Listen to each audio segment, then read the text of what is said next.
Salut à tous, bonjour, c'est Jean-Mi, on est mercredi. Le mercredi, vous le savez, vous êtes habitués depuis quasiment 6 mois maintenant. C'est l'interview de Jean-Mi, entre 9h et 10h, qui est rediffusée le dimanche matin pour les lèves un peu plus tard, puisqu'elle est entre 10h et 11h. Je reçois avec un énorme plaisir des invités qui ont déjà accepté de venir dans notre studio à Bacharach chez Inside Radio. Aujourd'hui, devant moi, j'ai Arnaud de Paris. Arnaud, bonjour. Salut Jean-Mi. Tout va bien ? Ouais, super. Magnifique. Alors Arnaud, on va évoquer avec vous votre parcours. Vous êtes maintenant le grand organisateur, on va dire, au sein de Garissard, du bistrot Pilco. C'est bien cela ? C'est ça. Mais avant, vous avez bourlingué en tant que chef. Alors moi, les chefs, je les aime bien parce que grâce à vous, on mange bien. Mais brossez-nous votre carrière. C'est quoi d'être un chef ? Eh ben, c'est 4 ans d'études à Gérardmer. Donc, je suis sorti de l'école au collège. Je suis parti à Gérardmer 4 ans où j'ai fait pas mal de stages. Donc, des établissements très sympas. J'étais sur Paris dans un 3 étoiles Michelin, notamment au Pré-Cattelan. On a appris pas mal de choses. Sur Lyon, etc. pendant 4 ans. Et après, je suis sorti de l'école. Et je suis reparti commencer à travailler un peu partout. Donc j'ai bossé à Lyon dans un étoilé, je suis parti bosser en Suisse, je suis reparti sur Paris, je suis revenu à Gérardmer pour travailler pour Thierry qui était mon premier prof de cuisine. Et il y avait une cave à vin, donc je me suis mis avec lui pendant 1 an, faire du traiteur et de la cave à vin pendant 1 an, vraiment pour m'adapter, essayer d'évoluer là-dessus. Donc la cave à vin, c'était quoi ? C'était gérer le stock de vin d'un restaurant ou c'était distribuer du vin ? Non, ouais, c'était une cave à vin où les particuliers pouvaient venir. Ah oui, un caviste, quoi. Ouais, voilà, okay. un caviste, mais aussi on faisait justement les accords mes vins sur les traiteurs. Et en fait, je faisais le traiteur le week-end en cuisine et la semaine, je m'occupais de tout ce qui était réception de vin de la région et du monde entier. Alors, vous avez dit que vous avez bien bourlingué dans plusieurs villes. On choisit les chefs avec lesquels on veut travailler ou c'est des chefs il y a une plateforme en disant voilà, je cherche un apprenti pour couper les légumes, pense au début, j'en sais rien. Au début, on est commis, donc on démarre tout en bas. On est commis d'office ? Pas le choix, il faut apprendre les bases, donc on démarre là. On a un site un peu qui s'appelle l'hôtellerie en France et on peut choisir le pays, la région. Et après, on a des brasseries, des restaurants étoilés, et après, on postule. Et on nous appelle ou pas. Il y avait le choix, parce que vous avez dit plusieurs restaurants étoilés, d'aller dans des grandes maisons, même si bien sûr les brasseries de quartier sont aussi des grandes maisons. Mais... Oui, j'avais besoin d'apprendre la rigueur, en fait, quand je suis sorti de l'école. Parce que je faisais un peu, j'étais toujours à droite, à gauche. Oui. Donc, je me suis mis vraiment dans les gastros pour vraiment commencer à travailler la technique, et j'ai fait ça au début et après trop de pression, trop compliqué. Donc peut-être que les restaurants étoilés pour avoir cette rigueur sont à la restauration ce que le solfège est à la musique, parce que je sais que vous êtes un grand amateur de musique. D'ailleurs, on a appris voilà quelques semaines avec effervescence que le groupe Oasis se reformait. Mais je pense on verra, il y aura un choix musical à la fin, Arnaud, mais on verra ce que vous nous sortez. Et donc, des grandes villes, des grandes maisons, et on va voir un petit peu plus tard que vous êtes venu dans une ville tout proche de chez nous, puisque Inside Radio, le slogan, c'est quoi, Arnaud ? C'est plus proche de vous. Donc, vous arrivez puisque vous êtes français, c'est ça que j'ai compris. Et donc, au final, il y avait un amour de la Belgique qui s'est déclaré à un moment donné ? Oui, je suis arrivé au Luxembourg il y a 12-13 ans, donc, et après j'ai rencontré des gens autour du Luxembourg dans mon resto, dans les restos où j'étais, à la fin sur l'avenue, et après... Donc l'avenue, pour ceux qui ne connaissent pas, ceux qui connaissent, ils savent, mais c'est il y a plusieurs qui s'appellent l'avenue, mais on était à l'époque avec vous en face à côté d'Auchan, au Kirchberg, au Grand-Duché de Luxembourg. Ça a duré combien de temps à l'avenue ? À l'avenue, j'ai fait 5 ans et demi. 5 ans et demi, ok. C'est très sympa, et après voilà, envie de changer. Envie de faire autre chose, et j'ai eu un contact super avec le groupe Terreau pour le bistrot Pilco où je suis là. Et voilà, on a discuté et me voilà Arlon. Pour vous qui nous écoutez depuis quelques mois, vous savez que j'adore les citations. En tout cas, j'en mettais pas mal avant l'été. Et je me suis dit, bon, allez, soit tu gardes tes citations, ou soit tu fais autre chose. Et j'ai devant moi, vous le verrez, vous qui regardez sur YouTube, le dictionnaire des belgicismes de Michel Francard, qui est un professeur d'université. Donc c'est un ouvrage très sérieux, même si le belgicisme, ça peut passer comme, attends, ouais, ok. Les chicons, ou le chicon, il y a une vraie définition. Donc le chicon, c'est une pousse blanche obtenue par étiolement et forçage de la chicorée de Bruxelles. L'équivalent en français de référence est bien entendu l'endive. Donc je vous conseille ça, c'est un parfait cadeau pour par exemple les fêtes de Noël qui arriveront plus vite que ce que l'on ne pense. Mais Arnaud, je vous rends la parole. Donc on évoquait votre récent transfert vers le bistrot Pilco à Arlon, à Weller. À Weller, tout dépend comment on le prononce. Racontez-nous toute cette histoire qui a commencé voilà quelques mois. Voilà, avril. Je suis arrivé là et le projet est super sympa. Donc, on a refait tout le restaurant complètement dedans avec tout ce qui définit les Pilco. Donc, il faut savoir que les Pilco, il y en a plusieurs. D'accord. Il y a Waterloo. Il y a des autres projets certainement en cours. Donc, tout est fait en bois, tout est joli, les sièges en cuir. Enfin, c'est vraiment, vraiment bien bossé. Les belles banquettes bleues. Donc, ça, c'est vraiment le style. Il y a un style Bistro Pilco. Dans tous les Pilco, on a ça partout.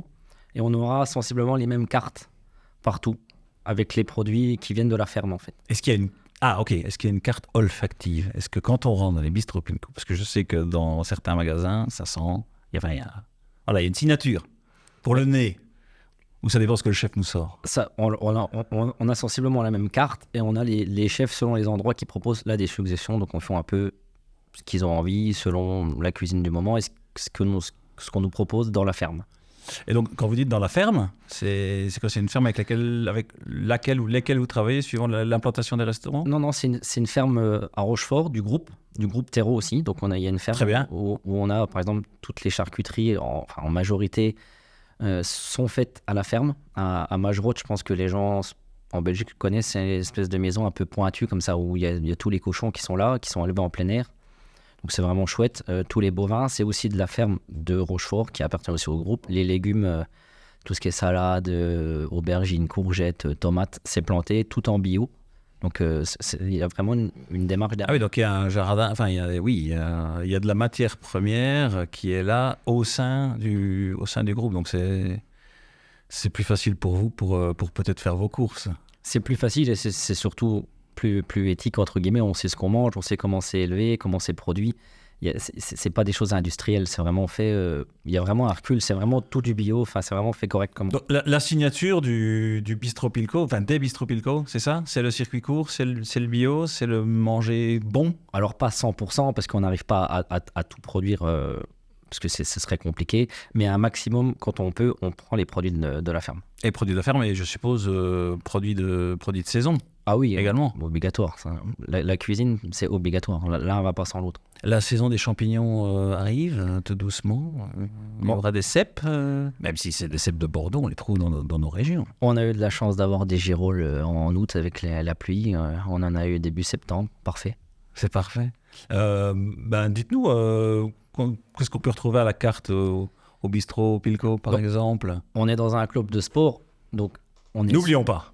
On n'oublie pas ça, on est sur... un peu de protéines. Voilà, on est sur des tenders de poulet, on est sur des burgers avec, encore une fois, la viande de la ferme. Le pain, ça vient de pain et tradition, où c'est fait du pain comme il y a 100 ans. Enfin, c'est vraiment bien respecté avec des farines bio qui viennent d'Alsace, avec le moulin des propriétaires qui sont d'ailleurs à Bacharage. On les salue. On les salue. On essaye vraiment de faire ça, de pas, entre guillemets, acheter des trucs industriels où il n'y a pas trop de... On arrive avec la ferme, hein, parce que c'est extrêmement intéressant, on arrive à générer des marges suffisantes pour pouvoir faire fonctionner une infrastructure, parce qu'on le sait tous, parce qu'on l'entend dans les différents organes de presse, que la restauration n'est pas au mieux. Il y a toute cette ère post-pandémie qui est toujours là, et c'est très difficile, d'après ce qu'on entend, de faire tourner une entreprise de restauration. C'est compliqué, mais apparemment, vu que ça vient du groupe, entre guillemets, même si on achète certainement plus cher le jambon qu'on va mettre sur nos assiettes, c'est produit par la ferme, donc entre guillemets, c'est un win-win des deux côtés. S'il y a un plat, en signature, on va dire, ce serait lequel? Ou celui que vous aimez cuisiner? Parce que je sais que vous n'êtes plus trop aux cuisines, mais allez, le plat où vous dites, chers auditeurs qui nous écoutez sur Inside Radio, il conseille entre guillemets. Il faut venir manger les traditionnelles boulettes sauce tomate. Ah bah oui. on est là. Avec des frites? Est-ce qu'on peut avoir des... Moi, je préfère les pâtes. Les gens mangent des frites s'ils veulent. On sert les deux. Et c'est encore une fois la viande de la ferme. C'est fait par nous à la ferme, donc c'est top, quoi. Et donc, on a évoqué avec vous votre parcours de chef et on était sur le sujet du bistrot que vous avez repris en gérance. On va dire, c'est vous qui faites en sorte que tout se passe bien au sein du club de Garissard. On touche un mot sur justement ce club de Garissard avant peut-être de passer sur Terreau qui a repris les rênes quelque part, on va dire. Oui, le club, il y a 1000 membres au tennis. 400 ou 450 joueurs paddle, parce que là on va recréer 9 terrains de paddle, on en aura 12. C'est à la mode, hein. Ouais, beaucoup de monde joue au paddle. C'est plus petit déjà comme terrain. Plus ludique, plus facile qu'apprendre le tennis où c'est assez compliqué. Et je fais juste une micro-pause, je m'excuse Arnaud, mais parce que Inside Radio, ça va de Wavre au Findel et de Liège à Sedan. Donc on est au sud de la province de Luxembourg, au rond-point de Weller, tout près d'Arlon, entre Arlon et Sterpenich. Je m'excuse, mais je voulais spécifier ça pour ceux qui se disent mais c'est où en fait? Et il faut venir. Donc oui, je disais paddle, il y aura aussi du foot à partir de 2025. Du foot? Oui, en 5-5. Le club c'est dirigé par Pierre Bricard, qui est assez connu. Donc tout ça en indoor? Sur la région, oui, tout est indoor. Et il y a 3 terrains de tennis qui sont en terre battue à l'extérieur pour l'été et 2 qui sont sous bulle pour l'hiver pour plus de terrain. Et il y a aussi l'association Garissard Thérapie, ça a été créé par Émilie Paulet. Oui, que nous connaissons bien chez Inside Communication. Et avec l'aide de Camille Legendre, où ils ont... En fin août, là, ils avaient organisé le premier tournoi de tennis fauteuil, où ils ont eu 9 personnes avec des gens de Bruxelles. Donc c'était vraiment super sympa. Donc Garissard Thérapie, c'est quoi? C'est le fait de pouvoir donner accès... C'est ça. À des personnes à mobilité réduite, à des sports? Et aux handicapés aussi, avec mentaux et physiques. D'accord. Donc là, le 20 septembre, ils ont fait une journée, entre guillemets, de découverte de plusieurs sports handisport, où plein de gens sont venus essayer. On a vu des nouveaux sports qui sont possibles. Il y a 91... Oh là là, faut que je dise 91, je suis en Belgique. Alors, oui, ceci dit, 91, ça passe mieux que 91. Je viens de me faire attraper par la patrouille. Voilà, donc il y a 91 personnes cette année qui ont participé. Il y a des cours de tennis toute l'année, en fait. Et il y a 2 personnes qui sont en mobilité réduite, donc en fauteuil, qui font des cours toute l'année de tennis. Donc appel à tous ceux qui, enfin en tout cas, tous ceux qui nous écoutent aujourd'hui, si vous connaissez quelqu'un qui a ce besoin, sachez que c'est disponible sur le site de Garissard. Donc c'est Garissard Thérapie, je pense qu'il doit y avoir une page Facebook. Oui, bien sûr, il y a les contacts d'Émilie, il faut prendre contact avec Camille et elles sont très réactives là-dessus, vous serez bien reçus. Alors, magnifique. On évoque, si vous avez fini sur Garissard, faisons cette transition justement avec Terreau, qui est aux manettes, on va dire, depuis quelques mois. Oui, bien sûr. Donc, Terreau, faut savoir que c'est un gros groupe où on propose beaucoup de team building dans plein d'endroits. Ça va de la mer à Knock, ça va à Luxembourg, au Knockout, dans les rives à Clausen. Il y a aussi sur Florentville, je pense. Florentville, il y a Herbemont, il y a pas mal, il y a l'hôtel de la Malposte maintenant, donc il y a aussi de l'hébergement. Il y a un service traiteur à Wavre où ils se déplacent un peu dans toute la Belgique, où on a des formules pour les team building ou pour des mariages ou un peu pour, entre guillemets, un traiteur, ce qu'on veut. Donc, c'est vraiment un gros groupe où il y a plein de gens qui interviennent et c'est ça qui est super dans ce groupe et c'est pour ça que j'ai travaillé là. Parce qu'on arrive à faire plein de choses. C'est pour ça qu'ils sont parvenus à aller chercher Arnaud de Paris, à le faire changer, transiter d'une vie à l'autre, on va dire. Je fais toujours encore un peu de cuisine sur Garissard quand il y a des clients qui me demandent des trucs un peu spéciaux. Oui, vous n'êtes plus chef. Non. Vous êtes toujours là pour... On fait des événements de temps en temps. Je fais des chefs à domicile pour certains clients qui viennent encore, que j'avais à l'époque à l'avenue, mais là, maintenant, sous mon terreau. C'est le cas de le dire. On est d'accord. Vous mettez votre terreau pour le groupe Terreau. Très bien, parce que oui, vous le dites, c'est un grand groupe, comme on dit, mais pour faire écho à ce que vous disiez au début, il y a quand même cette idée de production locale et d'aller chercher des produits de qualité, parce que on sait que cette fameuse malbouffe qui prend de plus en plus de place, c'est peut-être pas forcément la meilleure chose à faire. Mais bon, après, c'est, n'est-ce pas un sujet peut-être un petit peu clivant? Je n'en sais rien. Arnaud, on arrive tout doucement à la fin de cette interview qui, je vous le rappelle, si vous nous écoutez là ce matin, vous savez que c'est tous les mercredis entre 9h et 10h. Rediffusion le dimanche matin 10h-11h et j'en profite pour faire déjà un petit coucou à mes collègues Steve et Peggy du Morning. Je refais des gros bisous. Et puis Arnaud, là c'est le côté vraiment un petit peu plus fun pour sortir de cette interview. Et si c'était à refaire, Arnaud de Paris, il ferait quoi? Il ferait la même chose? Ou il ferait un peu différemment? Je ferai la cuisine, ça c'est sûr. Ouais. Parce que c'est quelque chose que j'aime beaucoup. Je cuisine toujours à la maison. C'est dans les veines? Ouais, j'aime ça. Je le ferais certainement différemment. Je me serais sûrement installé, mais je pense pas que je serais venu au Luxembourg tout de suite. Enfin, je l'aurais peut-être pas fait comme ça. J'aurais peut-être ouvert un petit truc quelque part pour moi, sympa, sans trop de pression, pas trop de clients, 15-20 couverts, parce que maintenant c'est la mode. Beaucoup de chefs font des petites tables. Ouais. Manque de personnel est vachement plus facile à gérer du coup quand il y a moins de monde. Je pense que je ferais ça, mais je serais toujours dans la cuisine ou dans le vin, ça c'est sûr, c'est deux choses que j'affectionne beaucoup. Oui. Et donc s'il y a une anecdote sur ces... Combien d'années déjà, Arnaud? 15, 20 ça fait... Attention, ça file, hein. Ouais. 15, 5, 10 J'ai démarré, j'avais 14 ans quand je démarrais au traiteur avec les pompiers parce que j'habitais dans une caserne.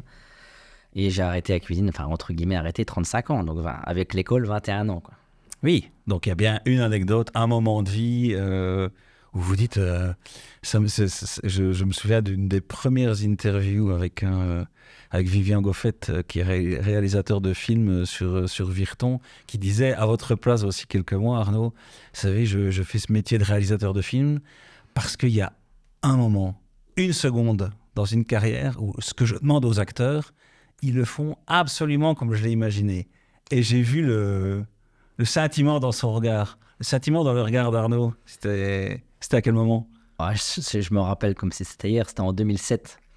J'étais au Pré-Catlan et j'étais encore en stage à l'époque et le chef m'a dit « Viens avec sur une péniche pour faire à manger pour un client ». Et je suis rentré, il y avait John Travolta. On a fait à manger pour 8 personnes. Ah oui, sympa. C'était sympa. Un peu de pression. Hein. Alors, comment est John Travolta? Est-ce qu'il est accessible? Est-ce que l'anglais était au niveau? Alors, mon anglais, il est toujours pas au niveau, qu'on soit clair. En 2007, encore moins. Mais il était super sympa. Il est venu voir tout le monde en cuisine. Il a dit merci à tout le monde. C'était vraiment un chouette moment. Ah, c'est bien, la petite rencontre avec John Travolta. Sous la Tour Eiffel. Et j'ai encore les photos sur l'ordinateur. Beaucoup plus maigre, pas de barbe.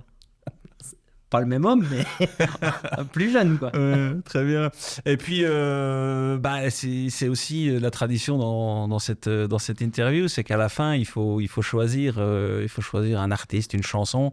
Alors, on le disait quand on démarrait cette interview, je sais que vous êtes un passionné de musique, on va dire.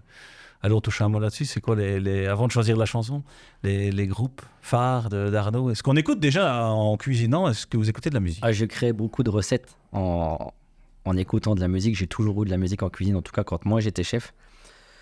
J'ai fait de la musique étant jeune, j'ai fait 5 ans d'école de musique, de la batterie, tout ce qui est percussion et tout ça. Ça aide pour faire la cuisine? Ouais, mais je suis toujours en train de taper avec mes mains, tout est en rythme. J'aime même quand je coupe les légumes, c'est en rythme, c'est inné la musique. On est tous musiciens dans la famille, mon frère c'est son boulot. Et voilà, moi je suis un peu dans l'ancienne génération, j'écoute beaucoup, évidemment Pink Floyd, numéro 1. Mais oui! Queen, Dire Straits, c'est voilà les gros Black Pumas, tous des anciens groupes. Oui. Et à propos de Dire Straits, j'ai vu que Mark Knopfler a sorti un EP de 5 ou 6 chansons en unplugged. Je vous le dis, c'est pas encore découvert, et je vous le dis à tous. Ce cher Mark qu'on écoute toujours avec plaisir tellement ces musiques sont entraînantes et à la fois reposantes. Donc Arnaud, on choisit quoi? On choisit du Mark Knopfler, du Pink Floyd, du Queen. On sort avec quoi? Ce sera Pink Floyd, Wish You Were Here. Pink Floyd. Évidemment. Oui, évidemment. Magnifique chanson. Et vous savez quoi? Alors, Arnaud, vous pouvez témoigner. Ah oui. Mais Mario, salut Mario, parce que Mario, bien sûr, il est toujours là. Pink Floyd Wish You Were Here, j'ai la chair de poule. Arnaud, un grand merci, c'était un plaisir. Merci Jean-Mi. Longue vie. On se retrouve, on va vous rendre visite sur le site de Garissa pour aller manger un petit peu de poulet ou autre chose. Quant à moi, je disparais, puisque je disparais avec Arnaud aujourd'hui, mais c'est pour mieux revenir la semaine prochaine avec un nouvel invité, toujours entre 9h et 10h, rediffusion donc le dimanche matin. Et puis, bien sûr, vous retrouvez tout ceci sur nos réseaux sociaux, sur Spotify, le lien YouTube. Encore un énorme bonjour à mes collègues Steve et Peggy. J'adore ce que vous faites le matin. Continuez comme ça. Et quant à vous, bien entendu, quoi que vous fassiez, faites-le bien. À bientôt.